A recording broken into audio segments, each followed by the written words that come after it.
It's time now for Better Money, and Joel Johnson, a certified financial planner and managing partner of Johnson Brunetti Retirement and Investment Specialist, is joining me now, joining me from outside as we are practicing social distancing. Thank you so much for coming and giving this information to us, Joel. Well, it's great to be here, Carol. What interesting times that we are in right now. It is. I like the word interesting. That's a little more optimistic than you're hearing from some. So many times you've said that we are due for a market correction before all this happened. Well, I guess it's here. So we're going to talk about what people should do and not do in a bear market. So right. I mean, the market's off over 30% now. And so people are really panicking and they don't know what to do or where to turn. We have some tips. Number one, you're going to tell us what not to do in a bear market. Number one, do not panic and start selling. Yeah, try to remove your emotions from the situation, and that's so hard. If you have a financial advisor, have a conversation with them, but at least get a second opinion before you start selling. You don't want to panic. You want to resist that urge. The markets always come back, so just try to calm down, as hard as that is to do. And one step to keep you calm, don't check your portfolio balance every day, you say. Yeah, don't look at it. Just don't look at it. You know, you might call it burying your head in the sand, but again, that triggers the emotional response, which is almost always wrong. So don't pay attention. Look at it at the end of the month. Maybe look at it once a quarter.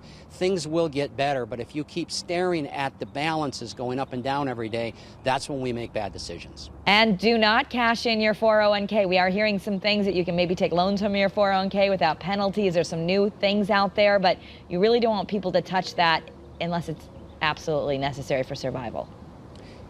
Yeah, if it were me and I had the choice whether to pay my mortgage or cash in the 401k, to pay my mortgage, Kara, I would actually not pay my mortgage. I would let the bank know I'm going to be a little late. I would leave that 401k alone as long as possible. So that's another don't. Okay. Now, steps that we should take in a bear market. Number one, keep calm and keep your emotions in check.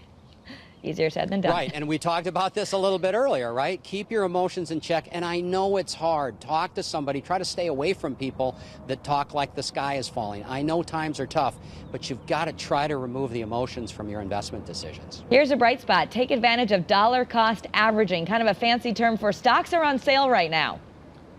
They are on sale. They're 30% off. And I say that with a little bit of a smile because it is good news, especially if you have more than 5 years before you're going to need that retirement money. So if you can, up your 401k contribution. If you have cash to live on, use your cash and put more money into the 401k.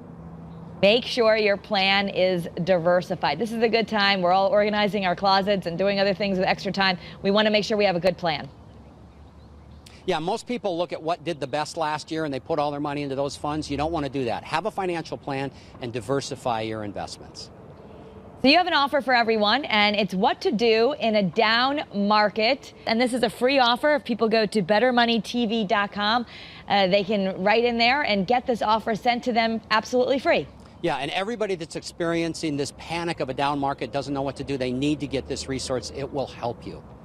What to do in a down market. All right, thank you so much, Joel. Thanks, Kara. That's Better Money.